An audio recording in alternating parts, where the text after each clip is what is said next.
So in the previous episode, I became the manager of Sunderland FC, taking them from straight away from the Skybet Championship to the Premier League and hopefully becoming one of the greatest European giants once again after 90s, I guess, by becoming more and more relevant on the transfer window. And we have used totally in this transfer market by hoping our budgets goes well. So these are the players we brought in the market, not all. In the last episode, we brought these players like Thiago Dantes, who is 21 years old, Portuguese guy, as well as his transfer value is 2.9 million. That's not considerable. Current ability is 4.5 star rated. Potential ability can go up to 5 star rated. His first touch is 16, that is maxed out in FM23. Technique is 16. Mental from mental wise, decision making is 16. His raw pace is 14, and he is right now in the development plan, on a Mazda development plan, which can be said that he can play in any position in the midfield as an advanced playmaker as well. Kings also, we paid him for I think he was a free agent, so yeah, he can play as well in the midfield, as well as we bought Ridwald from Crystal Palace for 1.2 million, as well as we bought Christian Matisma, who was playing in AS Monaco for some reason, because I said some reason, because he was not getting chances, and I loaned him in from AS Monaco. He got plenty of experiences as well. 16 starts, I think, 16 coming from the bench. His jumping range is 16. His height is 6'4". He's potentially the next Sergio Ramos, if you say it like that, because his age is just 20 years old and he's a French defender. Also, we have a release clause with him, so that's not the problem. If you want to buy, we can buy. The next player, my favorite of all, Facundo Colido, 22 years old, Argentinian, already have a transfer value market of 10 million, current ability of 4.5 star rated, potential ability can go up to 5 star rated, which is maxed out, and he can play in right mid position, left mid position, as well as a striker, but he is right now playing as a deep lying forward.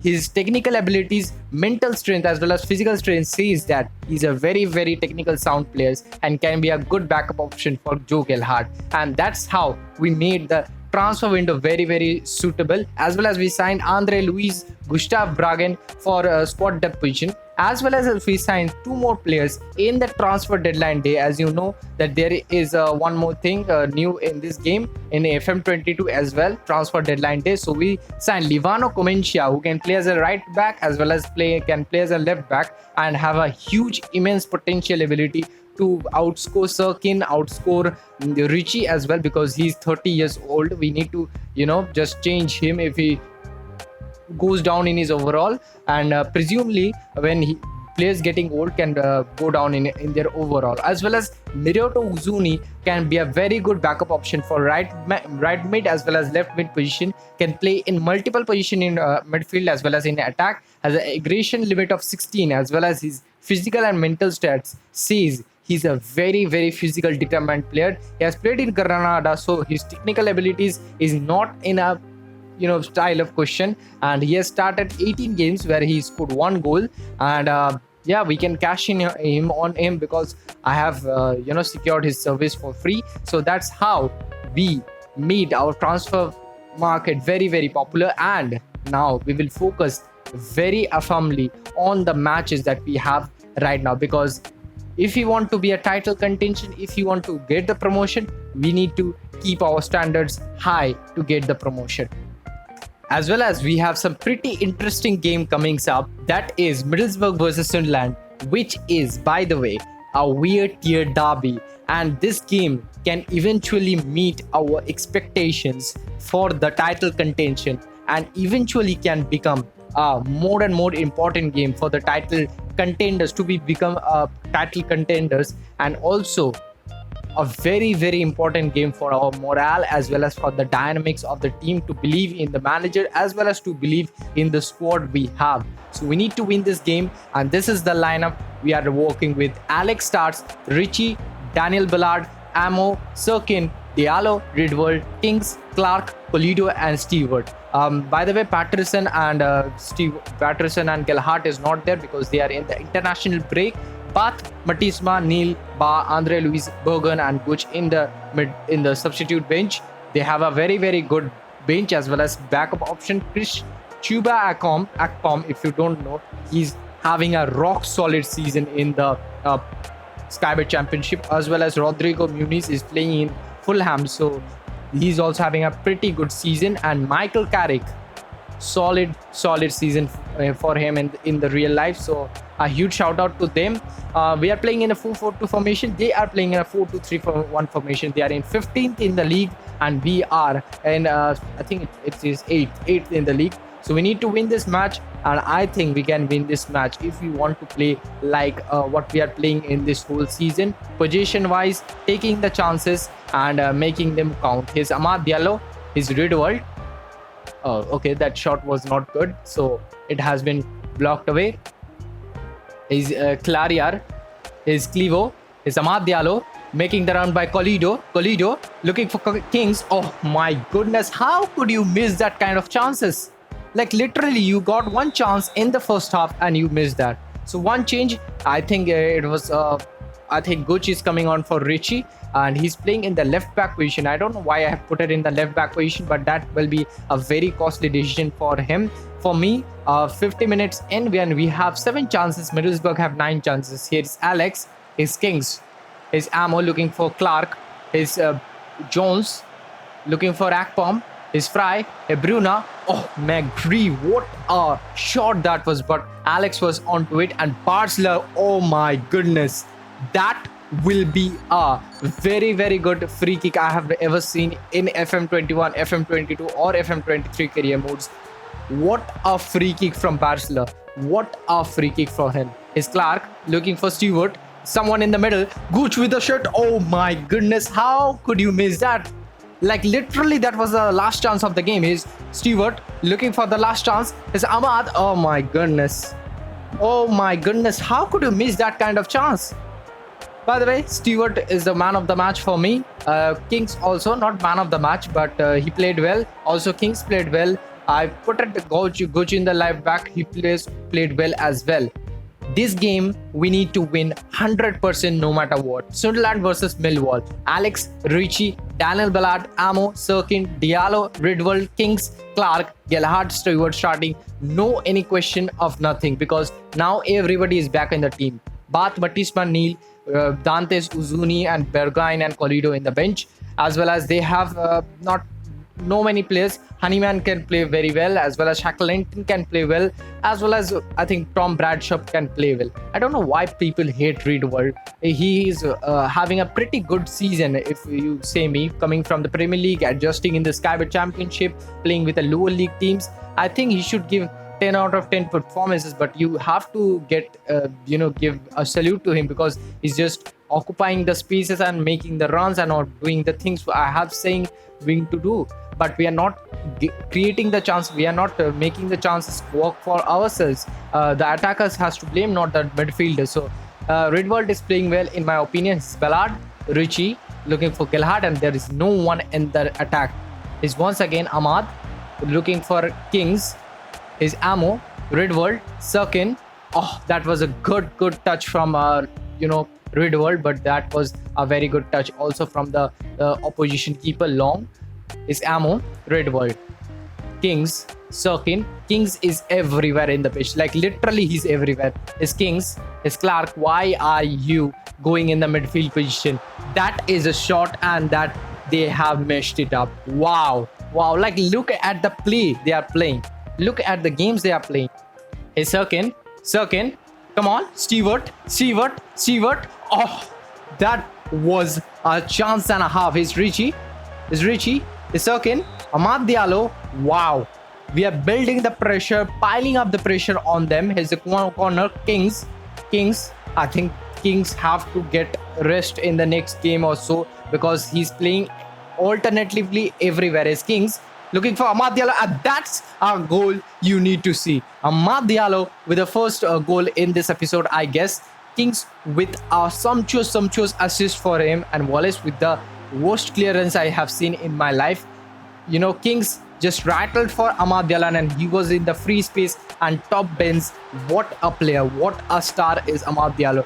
Give him that kind of space and he will be Vinicius Junior for that instance. Here's Amad Diallo once again looking for Stewart, and that's a hectic clearance from long. That's a very, very good, ball from Ridwald, I guess. And that's why I'm saying Ridwald can play very, very well. And today also he's playing very, very well.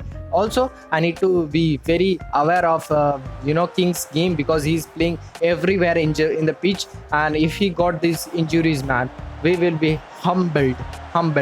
Joe Gelhardt with the second goal, but this will be offside.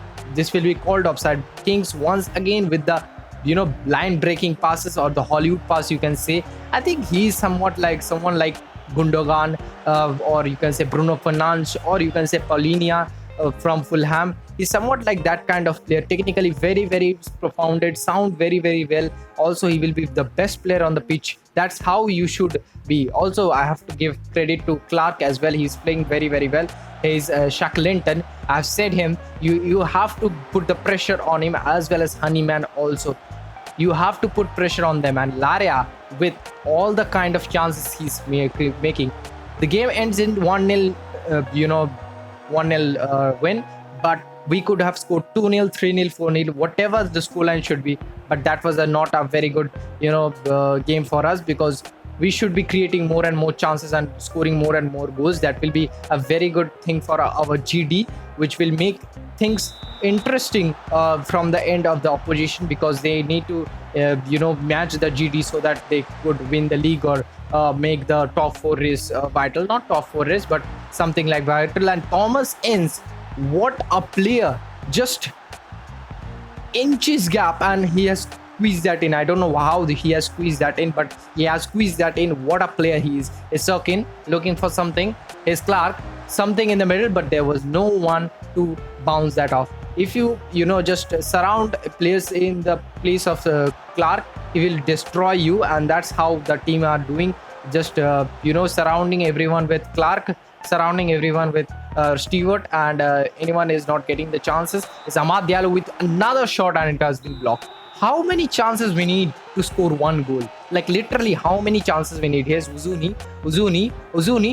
Oh, why are you taking more and more shots, more and more pressure on yourself by playing ridiculous passes, or just going through dribbling players? You just have to pass normal pass. This setup is just saying that you just pass the ball and you just score the ball. And you will see this example in the later episode, I think, is Gelhardt with the ball, and look at how much space he was walking with. He could easily score the goal, and Facundo Colido came in and scored the goal. This player will be the underrated player of this season so far. He is everywhere in the pitch. Like Kings is everywhere in the pitch. Look at the combination of the play. Look at how he plays. And I will give credit to Zuni.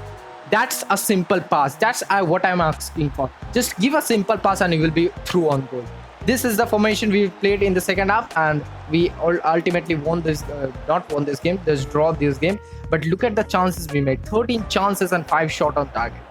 This game is the mind-blowing game for us, because Watford is 22nd in the league and we are 5th in the league.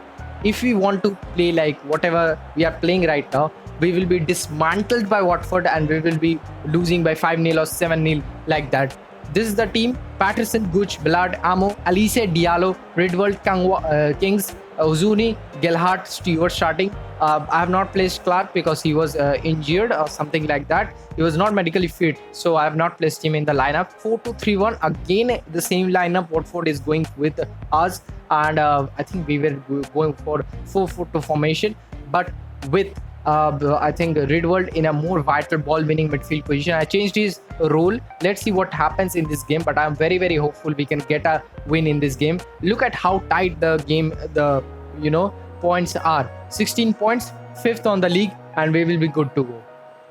Let's see what happens. Watford versus Sunderland. This will be a proper hustler for this game. Is Kings is looking for Amad Diallo, looking for Ridwald. Is Amo. Is Ballard. Is Ridwald once again. Amo looking for Kings. Ridwald. Gelhardt. Stewart. What a goal. This is what a proper finish and proper setup game is. That's what I have set up it for. A vertical tiki-taka formation. Look at Red World. And anyone who is saying that Red World is overrated and all this stuff, please stop. Please stop. Like, look at that pass from Red World to Gelhardt and then Gelhardt to Stewart. What a pass and what a ball. Is Elise. Elise also played very, very well today. Is Amo. Is Patterson. Is Red World. Ahmad. How could you not finish that things? Is Kangwa. Oh my goodness. And they will bounce back with that kind of pressure. They are just counter-attacking. Watford are just counter-attacking, I will say. They are just counter-attacking today. Nothing. They are doing nothing. His Amo. Zalise. Uzuni. Amo. Kings. Don't take the pressure on the middle half. Please not. They are just counter-attacking, focusing on the midfield. Is Ahmad Diallo. Ahmad. Looking for Stewart, but there was no one. Dennis. João Pedro. Aspirilia. Oh, that was a good block from Ballard. Good block from Ballard. Coming in for Ballard. Clivery. Aspirilia. Looking for Sa. Oh, that was a good block also. It's Kamara. Keenan Davies. Oh my goodness. That was a powerful stroke. I have never seen that kind of powerful stroke in my life when playing against our opposition like this small type of players. There's João Pedro. Kings. By the way, João Pedro has been signed by Brighton. 30 million was the deal. Amad Diallo. Guch. Gelhardt. That's a solid finish from Kings. That's what I am saying. Like, if this player gets injured, we are finished. Our season is like literally finished. I know Thiago Dantes is there because he is not very much. I have not tried him, so I cannot say anything about him. But Kings, what a player he is. And let me remind you, he has come for free. No money. We made the double change in the second half. Let's see what happens. Is Elise also played very, very well today's game. Very, very well. His Clivery looking for someone in the middle. Is Amel Sa. Aspirilia. What a shot and what a goal. Again from the outside of the box. No walk from the ball. No nothing. Just outside from the box and outside of the boot. 2-2. The game is totally on. His Matishma. Amad Diallo looking for Gelhardt. Uzuni. Amad Diallo. Uzuni. Colido. Oh my god. This player is the clutchest player I have seen. He is the next Cristiano Ronaldo. Let me put it that way. He is the next Cristiano Ronaldo of Skybet Championship. Let me put it that way. Next Cristiano Ronaldo of Skybet Championship. What a player. Like, he came from the bench every game and he's scoring the most important goal for us. Like, look at this. It's Guch. It's Amad Diallo. Gelhardt. Dantes. Wow, what a finish and what a goal from Colido again. Like, look at it. He's a proper number 9. I changed him for Stewart and he's proper number 9. Better than Stewart as well. Yes, he's not a target forward, but he can be a proper number 9. Look at the shimmy that he does. And having courage to do that, and Dantes, I need to give a pride. He will be a perfect replacement if, Kings get injured. Hopefully not, but if he gets injured, Thiago Dantes is a proper player. Proper player. But he need to be, nourished well, and I think that will be the full time. 4-2 is the result thanks to Colido's goals. 2 goals coming from the bench in the 45th minute, if I'm not wrong. Wow, what a goal. And also, I've changed the formation to 4-1-3-2 formation, so that's how you can give me all the credits as well. But that was the beautiful goal, he has scored, and as well as I need to give credit to the midfielders as well. So the next game against Preston will be a tough game for us because we have one game in hand and we need to play that game in hand properly and win this match. Because if we win this match, we will again be our title contenders, and again many of the team will hopefully fear us and we will be the title contention race. So if you have liked this episode, subscribe to the channel, and again in the next episode we will be playing against Preston, who are playing very, very well in this season as well as in the real life as well. I don't know if we can beat them, but we have the ability or we have the quality to beat them. Thanks for watching. If you have liked this episode, drop a like, share with your friends and families, and thanks for watching. Peace out. It's all about humanity.